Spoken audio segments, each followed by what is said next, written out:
the #1 Costa Rica real estate and investment podcast, bringing you experts from all over Costa Rica.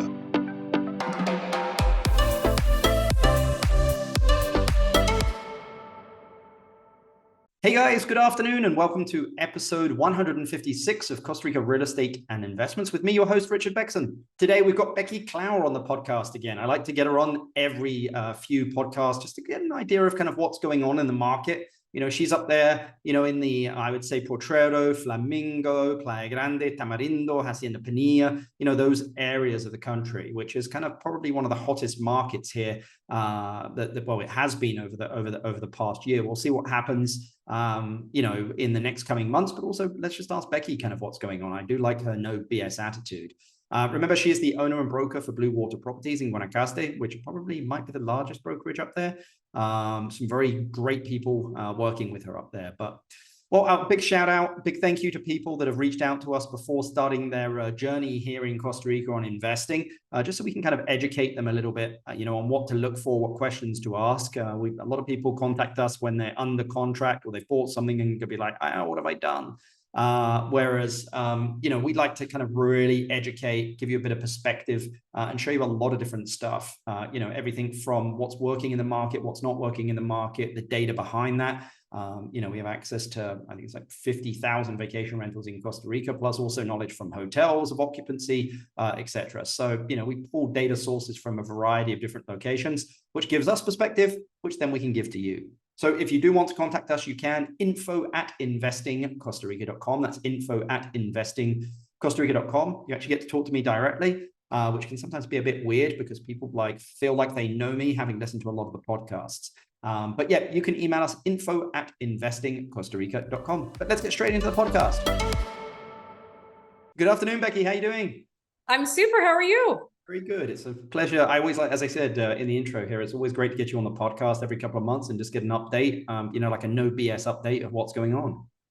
Absolutely. Well, you know me, I'm a no BS type of girl. So that's why we get on. So, well, let me ask you the first question, which, you know, is always kind of my introduction, because a lot of people listening to the podcast are not here in Costa Rica. I mean, you know, with world economies, you know, kind of, I would say somewhat stalled maybe is the word, just not growing, you know, not declining at the moment. I mean, what are you seeing happening here in Costa Rica, but especially as it pertains to kind of like the number of inquiries, you know, people buying real estate? I mean, what are you seeing, and what do you think is going to happen? You know, I've been, obviously, I wear a lot of hats. As you know, I'm also the president of the CRGAR Real Estate Association here, and we keep in close contact also with the Real Estate Association in San Jose. And it seems to be across the board, across the country, that inquiries are way down, like 50%. Wow. Or in some cases. I also think it's also region specific, and even down to project specific. So, you know, depending on what the product is, what we see moving is product that's below the 700,000 range, at least here at the beach, for already built homes, is still moving. And then we have this lull, kind of a dead spot between 700,000 to maybe 1.4, 1.5 million. It's kind of strange. It doesn't mean that nothing's selling. It's just taking longer to sell. And when we were able to sell, let's say last year, properties in a month or 2 months, now that marketing time, you know, that maybe was 3 to 6 months on average is more so like 6 to 9 months. Yeah. Well, I mean, it's to be expected, I think, Becky, as well. I mean, like, you know, they're seeing it in the tourism industry. I just had a meeting prior with some owners of hotels here, and they were like, it's still better than 2019, but comparing it to last year. And I'm like, guys, it's like we were on steroids last year and this year we're not. You can't compare them. Like, the world is returning to some form of normality now. That's true. That's true. And also just seeing everything that flies across. I mean, it's not a scientific, you know, in-depth research, but you can just see as you get emails, there's been more price reductions in the last 6 months than I've seen, honestly, in the last 2 years. So I think that in and of itself says a lot. It just means that people are kind of now correcting themselves as to where some people have also decided to take their properties off the market because they don't want their properties to be out there and stale. Some people said, well, you know what? It's going to come around again. I'm just going to rent out short term or long term and just ride the wave. And put it back up in a year or maybe in high season, because, we're seasonal. We're seasonal here, at least at the beach. And so we definitely have more live bodies between December and April, but historically we actually sell more in rainy season. And as a matter of fact, in June, our team sold $10 million, which I think isn't too shabby considering that the market has in fact slowed down. Yeah. So what we're seeing is a lot of, product below 700, and also the ultra high end buyers over 2 million seem to not be so affected by interest rates, what's going on, their ability to take out a home equity line or a second mortgage, et cetera. Maybe this is, again, I have no data to back this up, so it's all kind of, well, I'm pulling it out of my butt, but I like to look at stuff in September and October because I usually find the sellers aren't as aggressive as they are in high season. Plus, also I can get in and see a lot more stuff and get a little bit more perspective because it's available to see. Yeah. Well, and I also have very serious buyers that come in September and October because those are our rainiest months of the year, and they just want to see how really bad Guanacaste is in September and October. Yep. And it's not, I had lunch today with a friend, and he was like, I just want to get out in September and October. It's too much rain here. And he was like, but like he was in Guanacaste. Yeah. You go to the Caribbean coast. That's what I do. Yeah, that's true. True. Right? You just leave the country, but I love it, to be honest with you. I mean, I absolutely love it because it's still beautiful mornings. Well, here in the Central Valley, beautiful mornings. And then in the afternoon, it kind of rains. So I just sit in my office, do my podcasts, drink coffee or tea. So yeah, it's not too bad. But it doesn't matter if it's raining outside for you. It's always a good time to work. So true. Very, very true. That's true. I mean, I think what a lot of people are looking for, is some form of like up and coming beach town. We know that the areas of kind of Tamarindo, Flamingo, Potrero, they're not fully developed. There's still a lot more the development that can happen there. But I think, a lot of people are like, okay, I'm looking 10 years out here. Like, sure. And when they're looking, out there, I mean, I still think that there is some value to be had in that. Again, it's a bit more of a long-term risk play because you're paying out of 10 years and you've got no idea what's going to happen with regards to water infrastructure, road infrastructure, hotels that are coming in the area anyway. But where would you be investing in land, or where are you investing in land? Because I know that, again, you eat the cake that you serve up to people and invest in your own projects. But I mean, where would you be investing into land for the next 10 years? And like, if it was a vacation rental, where would you be investing for a 10-year play? Or are they the same? I would say two different areas, and I'll tell you why. Because I personally own rental properties, and quite honestly, you want to be in better areas and more populated areas, and areas that you'll be able to rent easier. Most people on their first trip to Costa Rica will usually not, but not always, will go to one of the popular towns like Tamarindo, for example. I own a 1-bedroom condo and a 3-bedroom home in the Flamingo area, and yet I'm still doing fine. Yep. Those areas, I invested before really the boom happened, right? Because let's be real, Flamingo's expensive, Tamarindo's expensive. So then where do you go? Okay. Yeah. For rentals, if you don't need to have the highest occupancy rate, I mean, sure, you can go off the beaten path. Sure, you can go to more rural areas. But if you're looking at it as a straight investment, I mean, you really do need to be somewhere that's not in the middle of nowhere, right? Whereas where I'm investing right now for land is over near Pirates Bay, Playa Minas, where I purchased just over 6 acres of ocean view land, 4 different development parcels, and I will be building condos on those and trying to bring something that doesn't exist in the market. So we're looking to bring brand new 2-bedroom, 2.5 bath, about 1,500 square foot condos with great ocean views, elevator in the building, a beautiful infinity edge pool that's shared between the condo buildings, and a palapa, and just everything. We're going to do it really nice in a smaller community that's still a little bit off the beaten path, but near some of the most beautiful beaches in Guanacaste, in my opinion. So, and then we're trying to bring that product in the 300,000 range because it doesn't exist. Yeah. So I think as a developer, I mean, there's an audience, right, for everything.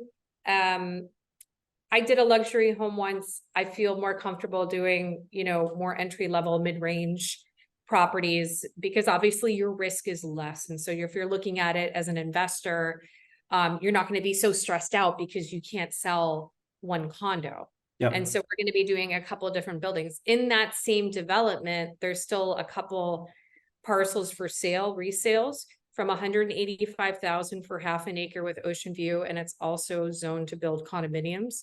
And then there's another parcel that's 3 acres for 349,000, where you can build, if I'm not mistaken, up to 24 more condos. So Wow. they're all zoned for that already. And so all of that condominium work that takes years and a lot of money is done. So literally, if you're coming in and you want to be kind of like a first-time investor or developer and you want it to be easy, I don't know that there's an easier situation than this, because I bought the land, but it was already segregated. It already has bylaws. I mean, everything functions. Someone did the hard work, right?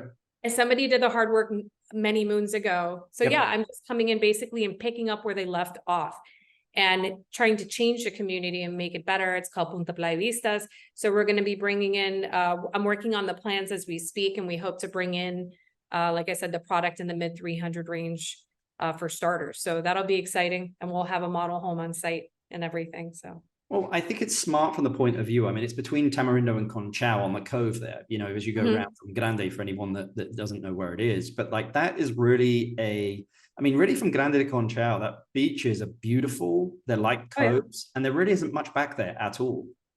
No, and the reason, 2 reasons. Well, it lacked a commercial water connection for many, many, many years.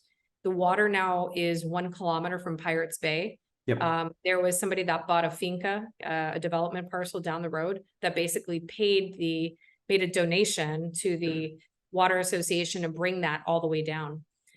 So that's really changing the area. The project is also sandwiched in between 2 very large development parcels, one of which is owned by Claro, the telecommunications company, and they took that back. It was a foreclosure situation. And on the other side, it used to be owned by Lehman Brothers. And I don't know, it's a hedge fund group that owns it, and they're doing feasibility studies right now, because I know the attorneys for that group. So if they're doing feasibility studies, that's a good thing. And you're talking about looking in the future. Maybe there won't be a development there for another 5, 8, 10 years, but there's going to be something there. Yeah. There's very few 500-acre parcels that have ocean frontage on one of the best beaches in Costa Rica. And it's the only area that has no pavement. We still have a dirt road leading from the town of Matapalo, and it's about 5 kilometers down a dirt road to hit the project. But it's literally the only road left that's not paved between Hacienda Pinilla, Tamarindo area, right, all the way up to Las Catalinas. So even if you do nothing and you're not a developer and you're not in this game, it's kind of common sense to think, well, I'm buying on the dirt road. I'm buying on the road that's off the beaten path. Yeah. And so, of course, there's more upside potential there. There always is. Of course, you're going to have your random fire sales, and those really go quickly. So if you're really looking for a steal in some of the hotter areas, I mean, you have to be prepared to act quickly, you know, and those really do still go in like 24, 48 hours. So you just have to understand that it's no different than being in your home country and the screaming deal comes along. Tie it up, and then come fly down to Costa Rica to check it out. I mean, it's easy to get down here. I've had clients do it. I've had clients purchase sight unseen if it's just a screaming deal and it makes sense, and maybe they already know the area. Yep. So they're willing to take a little bit more risk. And I understand it's kind of crazy for some people to buy something in a foreign country and not actually having seen it in person. But I mean, people that's why you have trusted people like us to. That's correct. That's correct. Because I don't want anybody coming back to me and saying, but you said, you know, I always am honest with my clients. You know, the market has ups and downs, and that's just how it is. But I think if you can always keep in a price point that is kind of recession proof, et cetera, then you'll always be okay here. And other areas to invest in, south of Tamarindo, for sure. There's still some good deals in Coco. There's some ocean view land that just opened up in Coco, starting in the 85,000 range and going up. There's also, you know what? I looked at the rental data the other day for Coco, and it's actually really good. I mean, you know, I owned a 8-bedroom home there for many years. For sure. It was very, very good. You know, we were up in the 70%, you know, but it's really good. I didn't realize Playa Hermosa and Coco, how good the occupancy is in those areas. The occupancy is good for a few different reasons. Coco's a rather large town. It's the closest town to the Guanacaste International Airport. 25 minutes from the airport. Yeah. And people like that. And you're close to the Papagayo Marina. And so it's a really great location. You're close to Walmart, PriceSmart, all those important places that you got to pop in. But truly, I mean, there's a lot of projects going on. And a lot of people just like to be closer to the airport. And that's why the Coco, Hermosa, Ocotal, Playa Panama, the whole Papagayo region is also an area that's sought after, as well as the areas south of Tamarindo, such as Avellanas, Playa Negra, Junquillal, and areas south even of there, Marbella. Like all those areas are starting to come back now, which I've seen. We have an office in Playa Negra, and my partner has basically been doing really good at selling properties south of him, that area. Love Andreas. Yeah. It's a beautiful area. Yeah, no, I agree. We've got a couple of clients who are doing some projects down there, and a few people have reached out to me. But actually, just on the last podcast, had someone that bought the old derelict beachfront hotel in Junquillal. Providing that. Yeah. So that area was terrible. But what happened? They paved the road to Paraíso, and they got a public water connection, and voila, it changed. Avellanas and Negra will be there soon. Okay, water and paved road. That's water, paved road. That's it. And as you go south, we actually hired an agent who's amazing, who deals with Nicoya and the coast near Punta Islita and those more rural areas down to Playa Coyote, which we actually have an oceanfront listing there. And so you get a heck of a lot more for your money as soon as you start getting away from the touristy areas. I agree. I mean, I think for someone that's someone that just wants comfortable and easy, I think the main locations work. But I think if you're looking to get a little bit more authentic and off the beaten track and maybe playing the long game, I mean, those areas, all those areas that you mentioned, south of Tamarindo, I think work very, very well. No, I think they're great. And everybody has different goals, right? Yep. I mean, it's different for me because if I didn't have my kids, I would be living in another place, to be honest. I'm just kidding. But, I mean, I had to look at where's the best education. Same kind of thing. Do I want to be that far from the airport? I wanted to be within an hour drive. And so depending on your goals, that could be different. But if you're looking at it with an investor hat on, I mean, what we've just discussed is exactly what people are looking for. And that doesn't, take away the fact that there's still an incredible amount of high-end projects. We talked about the Waldorf in Playa Hermosa, which is an incredible project, and I've toured it many times. The Discovery project, which is just north of Las Catalinas. These are high-end, minimum buy-in, $2 million and up type projects. So that kind of buyer exists just like the budget buyer does. Yeah, no, I completely agree. I mean, look, I think Costa Rica is just getting started. And as I mentioned, I was on the call with a luxury hotel owner here, and we were talking about his new rooms that we're developing. And I was like, keep going up. Again, Waldorf is coming in, Six Senses. These things are not going to be $500 a night. These are going to be thousands of dollars a night. So yeah. Oh yeah, I know. I see it. I see the cranes everywhere in the distance. Well, a lot of people are looking to relocate here. I think that's one of the differences we've seen, the switch in the market, especially post-pandemic. It's just this influx of people looking to relocate. It used to be a lot of retirees with some people that wanted to relocate, but not that many. Now it's like families moving down, wanting to start businesses, buy homes. Exactly. Some people were always a little concerned that we're like, okay, I want to make Costa Rica home, but what business should I start here? Because a lot of them are entrepreneurs. I mean, what business do you think we have enough of, and what do you think we need more of? I feel like we have plenty of self-storage, but that seems to keep popping up around here because I guess we just have a lot of junk as North Americans. I don't know. But it is important because a lot of people are building. Some people want to send their containers down, and you know how it is with building. Things aren't done on time, so they put everything in storage. So we've seen a ton of self-storage. We've seen there's a pickleball court going up right now. So going that's everywhere. A good thing. I mean, we have a big... It's crazy. In a rock climbing has center. 2 of them. Yeah. Two. Wow. Ojo Chao. Yeah, it's insane. That's crazy. Okay. So we're a little behind then, I guess. I've only seen one, but I'm sure it's just a matter of time before they bring another one in. There's a rock climbing center that went up. I always said we needed an indoor park. Yep. I was just in Florida dropping my kids off for football camp, soccer camp. And we went to this place called Elevate Fun, and it had like an indoor go-kart track. It had like an indoor zip line.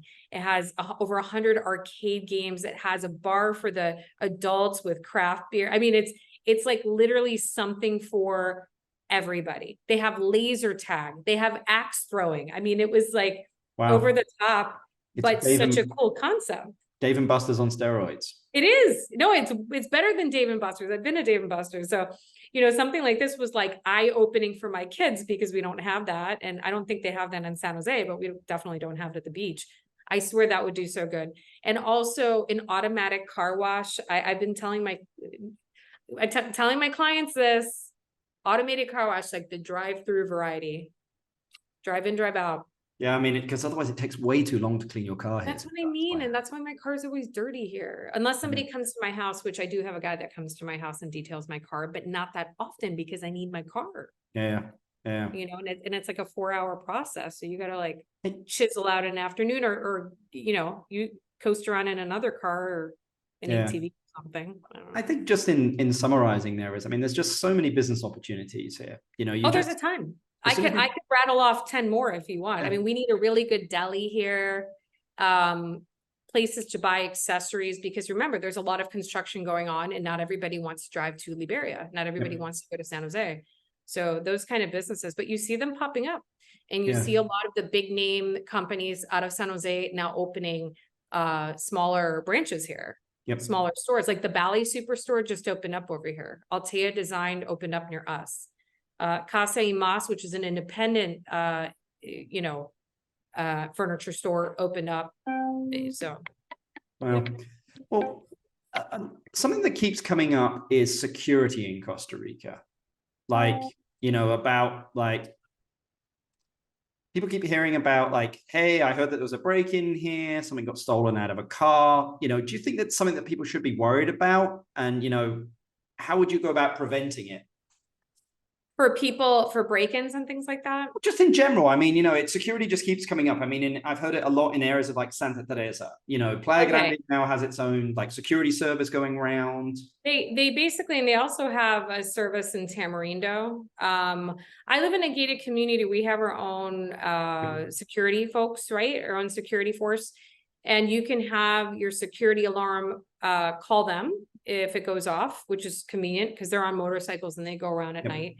In my house, I've never had any issues, knock on wood, but I have cameras and I have an alarm and I have 2 little Tico mutts, aguates, that sometimes are helpful. So all of those stuff, all of those things are deterrents, right? For me, it's not that you necessarily have to be in a gated community, because I also feel like sometimes gated communities give a false sense of security. So I think we just have to have common sense wherever we live. Have a fence, install some cameras, don't be cheap, put in an alarm system. And if you're living there, feel free to have a dog. They'll probably go on to the next house. So I'm just saying, but here where I live, the crime is pretty low in terms of the community where I live in. I'm not saying that there's never been a break-in, but it's never been a violent situation, at least. It's usually when people aren't home. It's usually a grab and go situation where they're taking like laptops or easy things, phones. Just leave, don't put things in sight, and don't just, put your thinking cap on and, put your things away, draw your blinds, put your stuff in a laptop if you want, in a safe. But yeah, I mean, that's what I've done. Yeah, I mean, I say to people like, look, it exists, but a lot of it's all opportunistic stuff. Like, it's because like if they don't see something, they're not going to do anything. They're not just breaking into houses to break into houses. Usually you've had construction workers over or something and someone's seen something. It's something like that. And speaking because my husband's a contractor, I mean, maybe that's why no one bothers us. I don't know. But honestly, being serious, I think that a lot of it is inside jobs. And I think that I would say the overwhelming majority, if I had to guess, 80% at least, are inside jobs. So you just have to have also trustworthy people, that work for you. But that's what I'm saying. That's why I feel like having cameras and alarms and things like that are just extra deterrents in case. And I'm not a doom and gloom type of person, because I know there's a lot of stuff that people spew on the internet and the chat forums, and they always say, oh, real estate agents, we want to sugarcoat everything. Like, listen, I had my car broken into when I first moved here in 2006, but what did I learn from that? Don't leave valuables in the car, right? Yeah, 100%. 100%. And, I got my car broken into when I lived in Phoenix, Arizona. So I got my house broken into when I lived in Phoenix, Arizona. So it's something that can happen anywhere. But I think here is more of a crime of opportunity. And that's why you just need to be a little bit more vigilant than maybe you would if you were in your home country. Yeah. So I think I know the answer to this, Becky, but this is my last question for you, as I think I've kept you long enough. If you inherited $500,000 and had to invest it into a business or real estate in Costa Rica, what would you invest it in?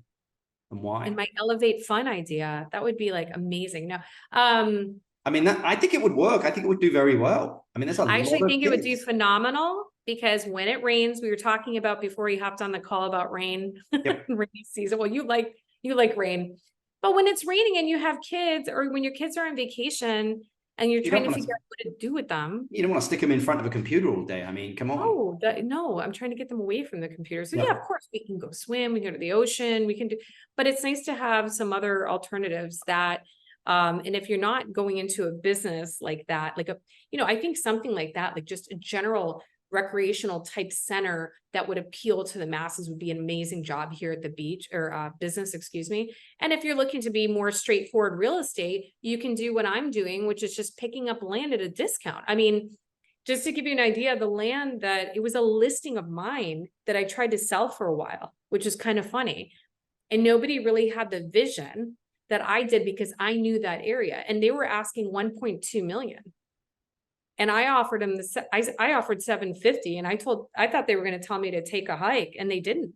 So you never know, if you see a listing on the internet that's been sitting for a while, you never know, depending on the level of, desperation, that could also be an opportunity for you. But I like to land bank, because they're not making any more of that, and you don't have to build right away.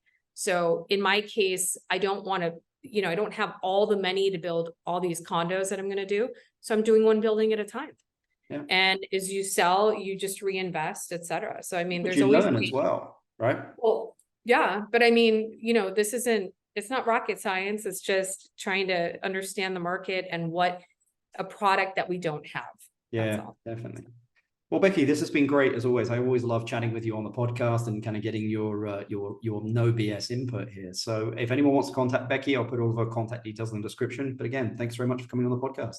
Muchas gracias. Ciao. See you guys soon. Ciao. Hey guys, I hope you enjoyed that podcast there with Becky. As you can see, we touched some sensitive subjects there as well. And I always appreciate kind of the no BS attitude there. Again, it just depends. It's interesting that the market's slowing down. From our perspective, what we do, we're not seeing it. We have a lot of projects on the go, and especially investors as well. We manage a lot of stuff with investment. But I think, again, it's to be expected. As the market contracts, a little bit, then we're going to see that down here in Costa Rica. And I think stuff's going to probably stick to the main areas. Whereas it was kind of flowing over, into other areas. I think it's going to contract a little bit into some of these areas. But I personally love it. It's a great time, to make some deals. I like to cash flow projects as well, to just kind of really figure out is like, it's just buying land is one thing, but then how do you cash flow that as well? So you can get your, 8, 10, 12, 15% return per year, plus also, ride into the future, that asset appreciation. But anyway, anyone that wants to get in contact with us, you can info@investingcostarica.com. That's info@investingcostarica.com. If you've liked this podcast, please give us a thumbs up. Appreciate everyone's support, and I'll see you in the next one. Bye. The #1 Costa Rica real estate and investment podcast, bringing you experts from all over Costa Rica.